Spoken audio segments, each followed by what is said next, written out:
Greetings. This is the first episode of 2024. This year, I decided to take a very specific approach to all the topics in this divorce podcast. And my approach is going to be basically based on the 4 ingredients to my recipe for a heart-healthy divorce. I'm going to focus on communication a lot. That's one of the 4 ingredients. Learn communication skills for conflict because you're going to need them. And it could even be a low-grade conflict that continues to fester and escalate. But I want to show you how you can control not only the trajectory and the course of your divorce through communication skills, but you can actually use what I'm teaching you in any other relationship issue that you will have in any other area of your life. Communication is the centerpiece to how discourse, to how conflict, to how any disagreement in a relationship can be resolved. So here's what I want to do in this particular episode. The title is In Threatening Conversations, Ask Why. This is a strategy that will work for the rest of your life. We're going to focus on divorce. So in threatening situations and threatening communication and threatening conversations, ask why. And what can be more threatening than the conversations you have in divorce? So in the world of divorce, what you say and how you say it, that tone of voice, either helps or hinders how you and your spouse get through the process. There are 3 easy steps to dealing with threatening communication. And then I'm going to go through how all of this works. But here are the 3 easy steps. A, let your spouse talk. I don't care how crazy the shit they're spewing sounds. Just let them talk. They could be saying spousal support is off the table. It's a non-starter. They could be saying, I'm going to take the kids away. I mean, that's like a horrible thing, right? They can be talking about taking the kids away. I want full custody. They can be saying, you never contributed to the house, so you're not getting any portion of it. Let them say what they want to say and just listen. Listen uninterruptedly. Do not make faces. Do not roll your eyeballs. Do not show in your body movement that you're just placating them. Listen to learn. That is step number 1. Listen. Don't interrupt. Don't communicate through your body language. Listen to learn. Because when we're listening in a way that is building our defense up. We're listening, and while we're listening, if we're attempting to listen, we're listening with our defensive ears up, and we're starting to strategize how we're going to respond. No strategy for responding right now. You listen to learn. That's step number 1, listen to learn. Step number 2, when your spouse is completely done talking, and you'll know. Let them pause. Don't say, oh my God, I thought you were done. No, you'll know when they're done. When they're done, they will, like seconds will go by. They won't even look like they're processing anymore. And maybe they will say to you, are you listening? I don't understand. You're not talking. No, I'm not talking because you're talking. I'm listening. I'm listening to learn. I want to learn about your thinking and how you feel about whatever it is you're talking about. When they are completely done, here's step number 2. Ask why. So you've listened. You've listened to what their reasons are, or you've at least listened to them spewing how they're going to hurt you, spewing how they're going to manipulate and control the process. I'm going to hire attorneys. I'm going to leave you with nothing. How dare you divorce me? You're going to hear all kinds of horrible things in step number one. But you are listening to learn. Oh, Judy, what are you talking about? We've been married so long. I know what they think. I know. No, you don't. No, you don't know what they think. Why? Because you've always interrupted them, probably. You've never let them just talk. You've never honored their feelings. Even though their feelings may be crazy and out in left field, it doesn't really matter. You are to listen, to learn. And then step number two, when they're completely done, when they have nothing left to say, you're not going to say what normally people say. Are you done yet? That is so condescending. Please don't do that. You will never benefit if you do anything condescending. And I don't care how much you hate this person. I don't care how much this person has hurt you. It's time for you to gain the upper hand. And the upper hand means in control of yourself. The upper hand does not mean manipulating them. Believe me, with my three-pronged process, it'll all work out. You are listening to learn. Step number one, can't repeat it enough. And then step number two, when they're completely done talking, okay, well, I'm done. Thank you for listening. I'm done. What would you like to say now? Do not say what you think. Do not say how you feel. Simply ask why. Okay, I've listened to everything you've said. I need to know why. And then go through the points that they made. Hopefully, when you've listened, you've cataloged the points. And if you didn't catalog the points, ask them to repeat themselves. Just say, I really want to understand why you are taking the position that you're taking. And I just need to know why. So could you please share with me your thinking? Why do you have this opinion? Why do you want to do this? Why do you kind of want to hurt me? Why? And then listen again. Let them explain why. Well, I've already said why. No, you really haven't. You've said you want to hurt me. You said you want to take the kids away. You said you don't want to divide the house. You said that you don't want to pay alimony or spousal support. I've listened to what you say, but I want to know what's underneath that. What's motivating you to say that? Well, I'm mad at you. I mean, I'm mad at you. How dare you want to divorce me and not want to go to therapy? How dare you want to? And then they'll go on and talk. Let them talk. Do not disagree. Do not challenge them. Do not put them on the offensive. They're already on the offensive. I'm sorry, do not put them on the defensive. They're already on the offensive. You want to calm it down. You want them to get clear-headed. One of the issues in listening without interrupting and listening to learn is that nobody does this. Nobody allows somebody else to completely vent unless it's a friend who really has no skin in the game and understands that they need to let you vent their friend.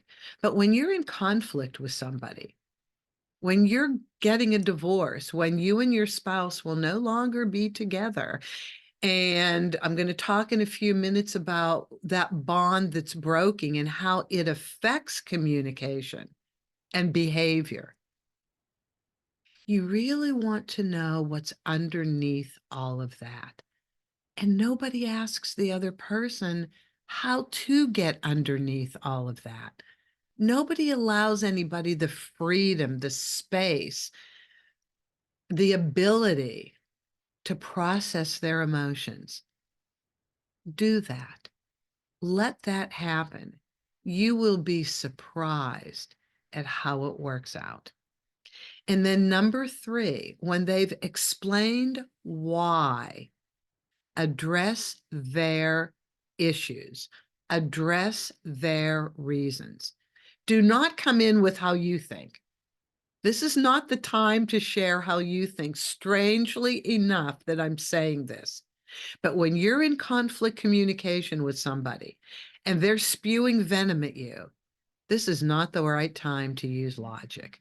Logic meaning, well, okay, this is how you feel. I'd like to share how I feel. It is not the place to do that. And why is that?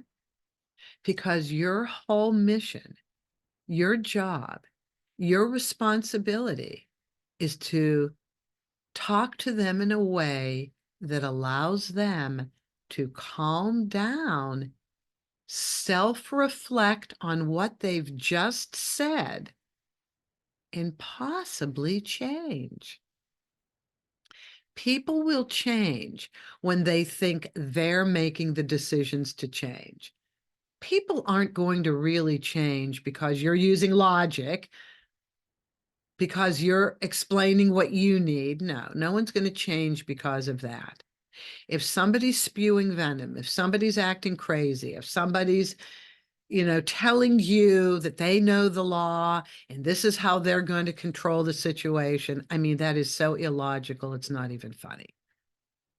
So you're not going to logic this out. Your only ability is going to be to establish a communication that allows them to calm down, to self-reflect, and maybe not even in this conversation, but maybe once you go away, let them possibly take a different position that's a little kinder, a little less hurtful, a little more balanced. Address their reasons why. Address their concerns. Address their fear. That's what your job is in conflict communication. And then to wrap it up, your conclusion will be, listen, I don't want to get this out of control. I don't want this to get crazy. I don't want either of us to be hurt, but we're going to be engaging professionals, and I'm just willing to let the professionals take over. So I hear you. I understand where you're coming from, and thank you for sharing this with me. That's your conclusion. Thank you for sharing this with me. Um, I'll take everything that you said under advisement, and I'm going to just wait for when we involve professionals, whether it's a therapist, a mediator, an attorney, a document preparation company, a paralegal, it doesn't matter. You're just going to let other people come in and help, because it's when you involve professionals that things start straightening out.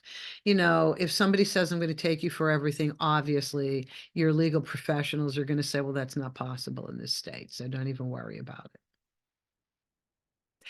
Your therapist is going to try and help you develop better communication skills, and your mediator is there to look for where the compromise points are.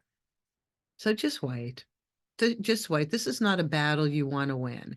When you're in conflict communication, it's not a battle you're going to win. It's an opportunity for you to learn better communication skills, conflict communication skills, and you have the opportunity of dealing with your spouse in a way that you maybe haven't done in the past. And you want your spouse to calm down, at least so that you can have a better conversation. Okay, so let me go to my notes. I made a lot of notes here. So now you know the three-pronged process. Let them talk while you listen uninterrupted, and you listen to learn. Step number one. Step number two, when they're completely done, ask why. So go through their points that they made and ask them why. What's underneath this? What is your thinking on this? How do you feel that this will be beneficial, to the kids, to the result of the divorce? And number three, address their reasons why. Address their concerns. I guess address their concerns is a better way to say it. And then in conclusion, you'll say, well, thank you very much for sharing. Now I understand better where you're coming from. And I know I'm not going to change your mind. That's fine. See, giving that out, I know I'm not going to change your mind, and that's fine. I will, you have a right to your opinion. I'm going to wait till legal professionals get involved. Okay, so that's your 3.5 prong process. Now let's go back to communication. So here are my notes. Communication can go from bad to worse when a divorce is requested because the element of trust has changed in that relationship. And I don't mean trust based on infidelity. That's where everybody goes. It's just an interesting aspect of this bond of trust. There is an there is an unspoken bond of trust that holds a relationship together during the marriage, no matter how bad the relationship is. It's this bond of trust. When the marriage has run its course and no one has done anything to break up the marriage, that unspoken, unseen, undefinable bond of trust that holds the marriage together, even in its worst times, is gone if the marriage is ending. And maybe it's not trust. That's what I call it. Maybe it's just the emotional connection is gone, and therefore both spouses are no longer connected. And in that space of disconnectedness exists a new form of communication fraught with discomfort, unease, and fear. Communication can be fearful, threatening, and foreign when speaking with a spouse who is about to have the adjective former in front of that word spouse. Therefore, words have to be carefully chosen, along with using a softer tone of voice that is calming. I cannot tell you how important tone of voice is. I mean, listen to my tone of voice. Don't you feel calmer just listening to me talk? That's how I want you to be with your spouse. I want you to learn how to lower your voice, not be condescending or judgmental or arrogant. No one's taking the high road here. That road doesn't exist. Calm your voice down. It will be so critical to a positive outcome. The more we can control our tone of voice and learn how to use words that don't exacerbate the fear, anger, hurt, and control the other spouse may be feeling. We can learn communication that mitigates conflict. We can all learn this. Most divorces, by the way, do not end up in court, meaning that most couples have the potential of communicating effectively enough to enable them to discuss their settlement terms either with or without the help of a mediator. Hiring attorneys for full representation indicates the lack of communication ability. Attorneys are there to communicate for both spouses. That's what attorneys are there for, or really to unravel very, very complicated situations. But most people's divorces aren't that complicated. It's the anger and the emotion that complicates things. But making the settlement decisions, most people just live very simply. You have a home, you have a 401k, you have some investments, you have credit cards, you have cars. You don't have foreign bank accounts. You don't have hidden assets. Most people know what's going on in their relationships financially. So most people's divorces aren't that complicated. I always say hire attorneys to learn the law. Always, always, always. You will never hear me say to eliminate attorneys from the educational process of the divorce. Listen to what your spouse says. Listen to all the things they're going to do to hurt you. That's just fear talking. But bring those into an attorney. Learn the law. so that you understand when your spouse is spewing venom at you, you know what's possible and what's not. So you can actually control your own fear level that way. Going to court for a judge to make decisions for you means that even the attorneys couldn't affect settlement decisions for you and your spouse. So those are the divorces that go to court. When even the attorneys that you hire cannot get you both to decide on things. So then a judge has to be brought in, and it actually becomes fairly simple. Let it be simple. Don't fight that process. It's there to help you. So then I wanted to look at some hot button topics that are driven by fear and what can be said to move the conversation out of fear mode. So you've done everything that I've said initially. You've listened to learn uninterrupted, and you just let your spouse talk. Then you ask why they feel the way they do. And you then lastly address their reasons why they feel the way they do. So let's take spousal support. This is a phrase, I think in the spouse playbook, every spouse has this phrase: spousal support is off the table. Alimony's off the table. You must be crazy if you think I'm going to do that. Non-starter. Okay, well, maybe in your book it's a non-starter, but in the law it's a starter. So when I hear people talk about this, either in the initial filing meeting, because you have to check some boxes on spousal support in California, or in a mediation, I'm sorry, Judy, spousal support is off the table. And I said, okay, I hear you. It's off the table for you. And then I look at their spouse. How do you feel about it? Well, it's not off the table with me. I said, okay. So at the appropriate time, we'll have that discussion. But I said it was off the table. I said, I know you did. We're going to find out why it's off the table for you.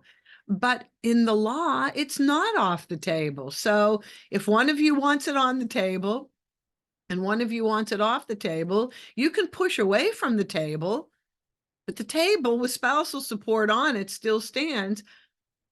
And I really believe you need some legal advice so that you can move forward if you don't want to end up in court. But then I start asking them, educate me, tell me why. But before you get to me, this is how you have to handle it. So you're in the house, the same house that you're occupying, and you're having the divorce settlement talk. I'm sorry, spousal support is just off the table. Well, here's what you're going to say. Okay, I hear you. I understand. For you, it is off the table. And I will acknowledge that in this conversation. Could you please tell me why spousal support is off the table? And here's something that might be said depending on how old you are. I'm going to retire in a few years. And I don't know. I can't pay spousal support. What I'm making now is not what I'm making then. See, that's where legal education comes in. And then you can say, you know what? I think we both need some legal education. Let's talk to an attorney about that. Let's just see what options we have in terms of spousal support. I understand you're afraid of what's going to happen in retirement. I absolutely understand that. Well, maybe there's something we can do about that. Let's address that. See, now you've come over to their side. Now it's no longer a tug of war. You've put the rope down. You're not tugging and warring.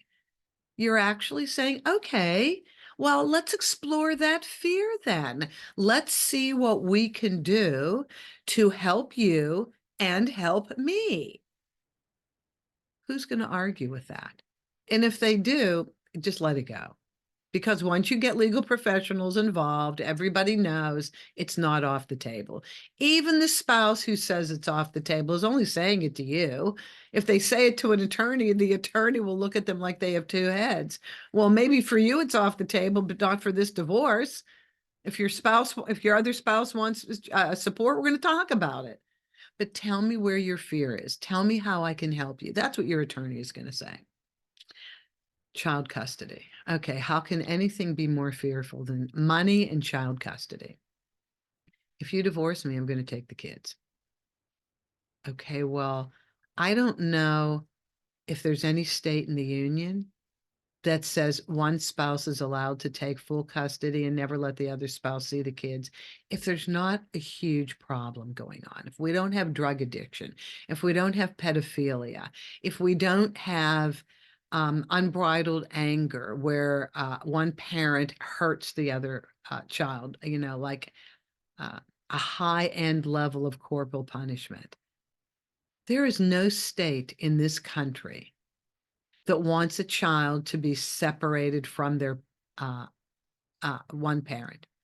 There is no state. Now, we've all heard about parental alienation, and this is a big deal. You must educate yourself about parental alienation. And there's a lot of movements going on that are addressing parental alienation from parents who have experienced it. Parental alienation only exists when you either have some level of mental illness in the other spouse, an inability to accept reality, a blamer on your hands, it's all your fault, therefore you don't get to see the kids. Yeah, this is serious, serious stuff. And you need to educate yourself. And it exists more than you know. But in these initial conversations before you get legal professionals involved, maybe ask your parent, maybe ask the spouse saying, I'm going to take full custody. Well, that's an interesting position. I'm listening to you. Now, why would you want our children not to see me? How do you think that's going to be beneficial to them? I'm actually genuinely interested. If you can keep this even-tempered sound in your voice, if you can stop yourself from getting aggressive, you think so? You think that's going to happen? Please don't do that. That gets you nowhere. It literally gets you nowhere. If you can just get them talking and explaining how they feel, I just want to hurt you. There's nothing else I want to do but hurt you. And if keeping the kids from you hurts you, then that's what I want to do. All right, well, I understand. I hear you. I hear you. I mean, that can end the conversation right there. I hear you. Where are they going to go with this? What do you mean you hear me? Does that mean that it's okay with you? You're just going to give in? No, it just means I hear you. I'm interested in how you feel and what you have to say. Um, I'm very interested in our children having a good life, whatever that means. But for right now, until we get legal professionals involved, I just want to listen to you. That's all I want to do is listen to you. I mean, honestly, you don't have an argument on your hands when you take a position like that. No judge is going to eliminate you from your children's lives. No judge is going to give one parent uh, all of the time with the children and you're not allowed to have any of it.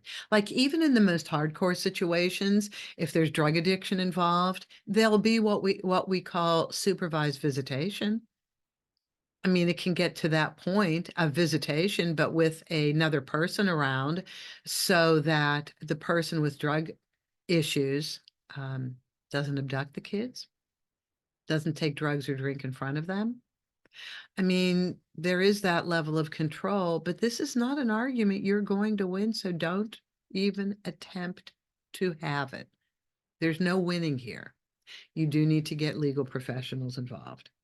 And then the other hot button item is the house. Well, you know what? If you think you're going to get this house, if you think you're going to stay here, if you think I'm going to give you any money that might be owing you, it's not going to happen. You didn't contribute to the house. You're not getting any money. Okay, well, you know what? Have you seen an attorney yet? Do you understand the law? Apparently not. You're not going to say that to them. This is what's going on. Either they think you're not going to get any legal education, or they haven't gotten any legal education, or if they're an extreme narcissist and they know everything, they don't. There's the legal system. Don't take a million meetings to work this out. The law is the law is the law in your state. Simply learn the law. And again, with the house, just say, well, let's work this out in the best way we can. I'm thinking about things. I don't care what you're doing. I'm already telling you what's going to happen. I hear you. I hear you.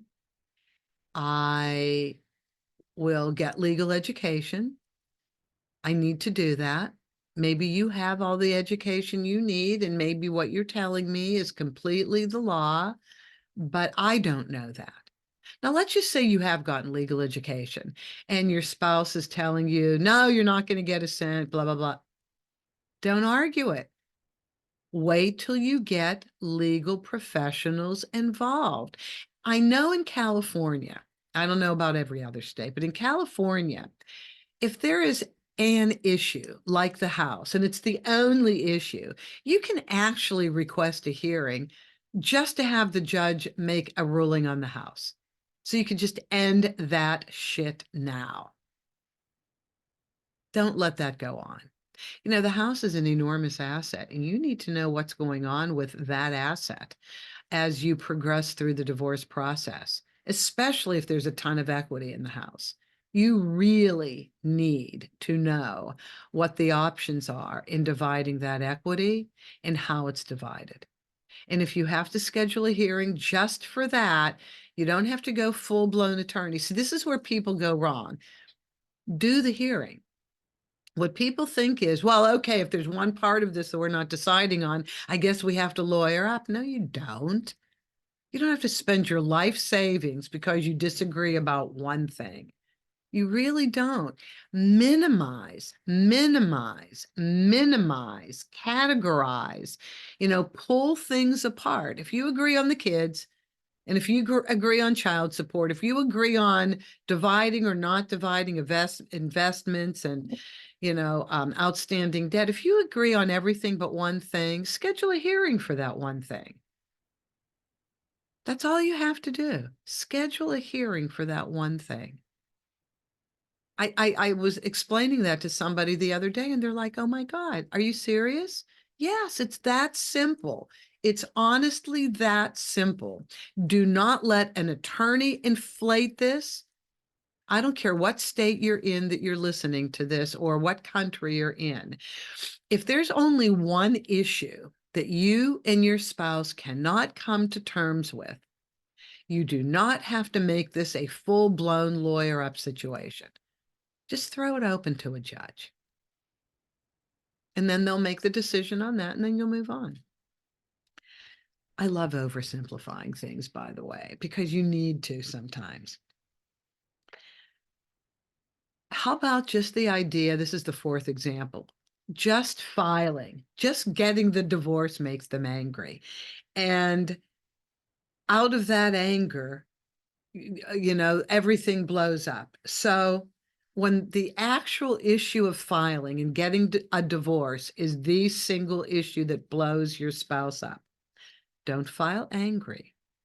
Remember in Groundhog Day with Bill Murray 8,000 years ago, don't drive angry. Don't file angry. Discuss, heal, self-reflect. The decision to file is the first step, but the first step to getting divorced, but the timing of when to file has to be done with consideration. So if you have been an avid listener of this podcast, you will have heard me talk about there are two divorces. There's the emotional divorce and there's the legal divorce. The emotional divorce takes place first. It's all of the self-reflection. It's the grieving that has to happen in the transition out of the marriage, especially if you have children. And in a long-term marriage, you have to grieve the marriage first. It's the death of a relationship. Maybe that relationship needs to die. That's fine. Our bodies need to die. But you don't want to file while you're grieving, if you can help it. It'll make the decision-making process very, very difficult. Take some time to grieve. I don't know what that time is. I say up to a year if you can afford it. At least a month or two if you can't. But what you really need is each of you, you need time to breathe, calm down, realize that your life is going to go on even as a divorced person. If you are financially compromised in the short run, a lot of people are. Don't worry about it. You'll get through it. Can always make more money. You can always get by financially, just be creative about it. But what you really need to do is process the fact that there's a major change in your life, divorce. You're going to be going from married to single. Possibly you're not in another relationship. It's okay. A lot of people's fear is in being alone. Nothing bad happens because you're alone. Literally nothing bad happens. I mean, we're an overpopulated world. You will find other people. Get pets. Volunteer at a shelter.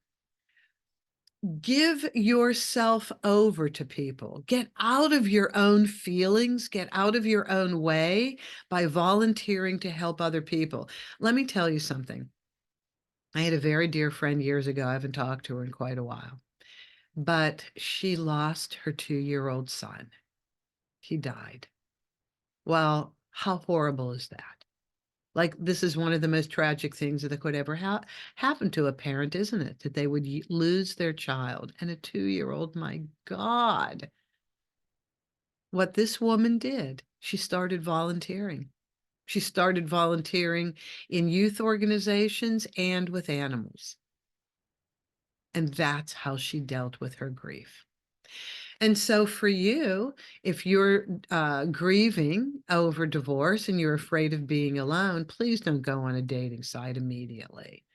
Please don't do that. You'll make all the wrong decisions about who to be with because you need to process why it didn't work out in this relationship. You need to process, is there a personality type that I'm going after? Did I marry one of my parents? And even though I saw my parents did not have a good marriage, did that muscle memory kick in? And because this is what I know, I married one of my parents. You really need to process this big change in your life. And you process by going to a therapist. Go to a therapist who will really help you understand the family tree. This is my biggest suggestion to you. You need to know where you learned about relationships. You learned about relationships and how you grew up. Now, did your parents have a good relationship or not so good? Because even though you say, I'm never going to repeat that, I'm never going to do what my parents did, we do. We unconsciously do what our parents did. Or maybe this person checked all the right boxes on paper and we tried to force ourselves to feel for them. We tried to force ourselves to be in love with them. But it doesn't work. You can't force yourself to be in love with somebody. And it's really interesting. I can't tell you. It's the number of people, mostly women, after a mediation that didn't really resolve itself, kind of did, but not really. It's always the woman that will hang out and stay behind while the husband leaves first. And if I let them talk long enough, if I listen without interrupting, they will always get to the point where they say, I knew I shouldn't have married them. I cannot tell you the number of people who say, I knew I shouldn't have married them. And they did anyway, and it didn't work out because it never does. When you do something you shouldn't do, it simply doesn't work out. So stop blaming them. Make the best deal you can make and get the pluck out of Dodge. Get out of this relationship ASAP and live a happier life. But volunteer. Get through this emotional thing. And then when you're like on a different emotional plane, then you can start filing. And if your spouse wants to file while he or she hasn't healed, you can control the process. You don't have to go from one step to the next. You can tell your attorney, you can tell your spouse, you can tell your mediator, I need to take a breath here. I want to go through a little therapy. I need to grieve a little bit, and then I'll jump back in the process. Don't let your spouse not understand why you're not emailing back, texting back, calling back, doing the next thing. You have to communicate that you're grieving, because that's what you're doing. You're grieving. And just say, listen, I just need like a month or two. I just need to process. I just need to be quiet, and I will be back. I really will be. I just need to breathe and self-reflect. And everybody will understand what you're saying. Okay, now in mediation, you also have the opportunity to ask why. It doesn't matter what your spouse says, but instead of going into defense mode in mediation and yelling or threatening back, go into why mode. Just ask why. Why do you feel this way? Why don't you want to discuss spousal support? Why do you want 100% custody? Why don't you want to give me an equity share in the house? Just say, ask them to explain why. Don't do it with rolling eyeballs. Don't do it with a sarcastic tone in your voice. Do it. Listen to my tone. Repeat my tone. And that in and of itself will lower the temperature on the argument. I guarantee you that the reason for your spouse taking a stand on any of these issues that I've just talked about is hurt, fear, being in that disconnected zone we mentioned earlier, or anger over the fact that you want a divorce. You've taken control away from them and they feel out of control. That's why. So once you can get to all of these underlying issues, watch everything change. So we're going to recap quickly. What are those three and a half steps to responding to threatening communication? Let your spouse talk, listen uninterrupted, and listen to learn. That's step number one. It's all about listening. Number two, ask why your spouse feels any way they do about anything they're upset about, or they're going to take control over your life about. And then number three, address their issues and their reasons. Do not bring up your own. It's really interesting. Your role is to calm them down. And while you're calming them down and asking them why, you really get to learn more about them. You might even learn things that you always thought you knew, but really didn't. So I hope this helps. I really want to set you up this year with the ability to manage the threat level in your divorce. And if you take any of these suggestions, you're going to do it brilliantly. So thank you for listening. Let's start the year off right. Let's go into, I am never going to let things get out of control this year because I'm going to listen and I'm going to develop the best communication skills possible. Please share this with your friends. Please subscribe if you haven't already, if you just stumbled upon this podcast, because I'm going to give you information in every single podcast episode that allows you to be a better version of yourself in divorce. Email me, call me. I'm here to help. But as always, have an amicable day.